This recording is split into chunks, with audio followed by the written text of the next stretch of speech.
दुर्गा सप्तशती 8वां अध्याय। रक्तबीज वध। महर्षि मेघा ने कहा, चंड और मुंड नामक असुरों के मारे जाने से और बहुत सी सेना का नष्ट हो जाने से असुरों के राजा प्रतापी शुंभ ने क्रोध युक्त होकर अपनी संपूर्ण सेना को युद्ध के लिए तैयार होने की आज्ञा दी। उसने कहा, अब उदायुध नामक 86 असुर सेनापति अपनी सेनाओं के साथ युद्ध के लिए जाए और कंबु नामक 84 सेनापति भी युद्ध के लिए जाए और कोटि वीर्य नामक 50 सेनापति और धौम्रकुल नाम के 100 सेनापति प्रस्थान करें।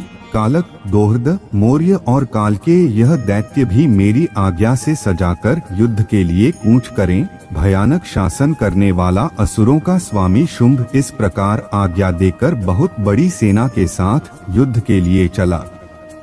उसका सेना को अपनी ओर आता देखकर चंडिका ने अपनी धनुष की टंकोर से पृथ्वी और आकाश के बीच का भाग गूंजा दिया। हे राजन, इसके पश्चात देवी के सिंह ने दहाड़न्य दैत्यों के नाश के लिए और देवताओं के हित के लिए ब्रह्मा, शिव, कार्तिकेय, विष्णु तथा इंद्र आदि देवों शक्तियां जो अत्यंत पराक्रम और से संपन्न थीं, उनके शरीर से निकलकर उसी रूप में चंडिका देवी पास गई। जिस देवता का जैसा रूप था, जैसे आभूषण थे और जैसा वाहन था, वैसा ही रूप, आभूषण और वाहन लेकर उन देवताओं की शक्तियां दैत्यों से युद्ध करने के लिए आई। वृषभ पर सवार होकर, हाथ में त्रिशूल लेकर, महानाग का कंकण पहनकर और चंद्ररेखा से भूषित होकर भगवान शंकर की शक्ति रसिंह भी आई। उसकी गर्दन के झटकों से आकाश के तारे टूट पड़ते थे और इसी प्रकार देवराज इंद्र की शक्ति ऐन्द्री भी ऐरावत के ऊपर सवार होकर आई। पश्चात इन देव शक्तियों से घिरे हुए भगवान शंकर ने चंडिका से कहा, मेरी प्रसन्नता के लिए तुम शीघ्र ही इन असुरों को मारो।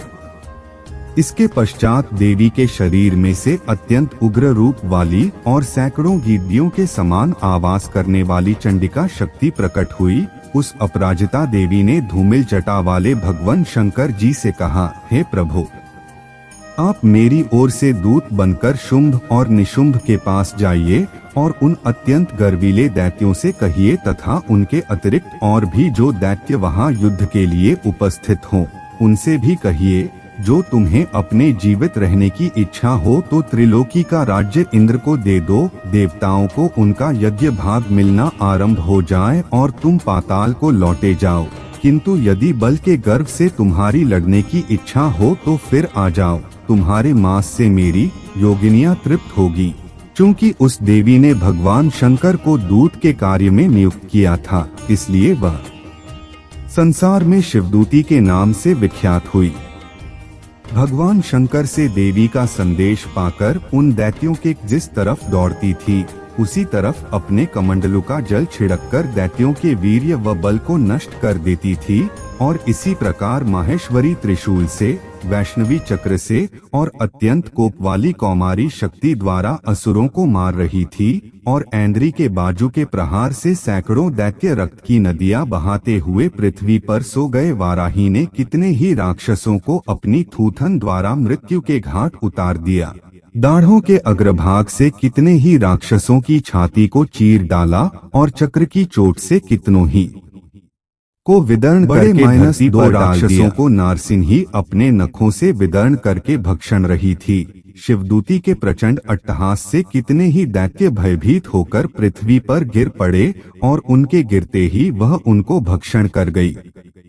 इस तरह क्रोध में भरे हुए मातृगणों द्वारा नाना प्रकार के उपायों से बड़े बड़े असुरों को मरते हुए देखकर राक्षसी सेना भाग खड़ी हुई और उनको इस प्रकार भागता देखकर रक्तबीज नामक महापराक्रमी राक्षस क्रोध में भरकर युद्ध के लिए आगे बढ़ा।